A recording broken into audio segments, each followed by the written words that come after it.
இந்த லுஐ அப்படிங்கிற ஒருத்தன் தான் வந்து முதல்ல காபாவில் கொண்டு வந்து சிலை வச்சாங்கிற வரலாறு அவங்களுக்கே தெரியும். அது நபி ஸல்லல்லாஹு அலைஹி வஸல்லம் சொல்கிறாங்க, அவன் வந்து எனக்கு காட்டப்பட்டான், அவன் வந்து நரகத்தில் வந்து அப்படி சுற்றிட்டு இருக்கிறான் அப்படின்னு சொல்லிட்டு ரசூலுல்லாஹ் சொல்கிறாங்க. இவன் தான் முதல்ல காபாவில் ஒரு சிலையை கொண்டாந்து வச்சவன்.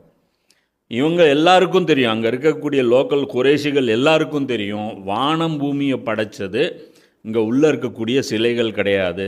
இது ஒவ்வொரு காலகட்டத்திலையும் ஆட் ஆன் பண்ணப்பட்ட டாப் அப் செய்யப்பட்ட கடவுள்கள். காபா ப்ளஸ் ஒரு கடவுள், ஒரு சிலை வருது, அதுக்கப்புறம் ரெண்டாவது ஒரு சிலை ஆட் ஆன் ஆகுது, மூணாவது ஒரு சிலை ஆட் ஆன் ஆகுது.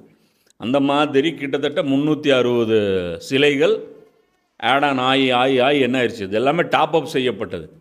அப்போ அந்த சிலைகள் வைக்கும்போது அந்த சிலைகளை பெயர் சொல்லி அந்த சிலைகளுக்காக படையல்கள், அந்த சிலையுடைய ஃபேமிலி வம்சத்தை சேர்ந்தவர்கள்.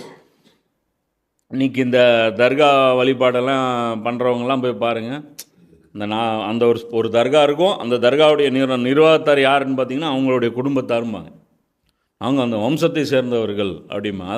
அதனால் திருடி திங்கிற உரிமை எங்களுக்கு தான் இருக்குது, அதனால் ஊரை ஏமாத்துகிற உரிமை எங்களுக்கு தான் இருக்குது. இப்படி சொல்லி தான் இவனுங்க ஏமாற்றிட்டு போகிறானுங்க. அப்போது இவங்களுக்கு பிரச்சனை என்ன அப்படின்னா லாபம்தான்.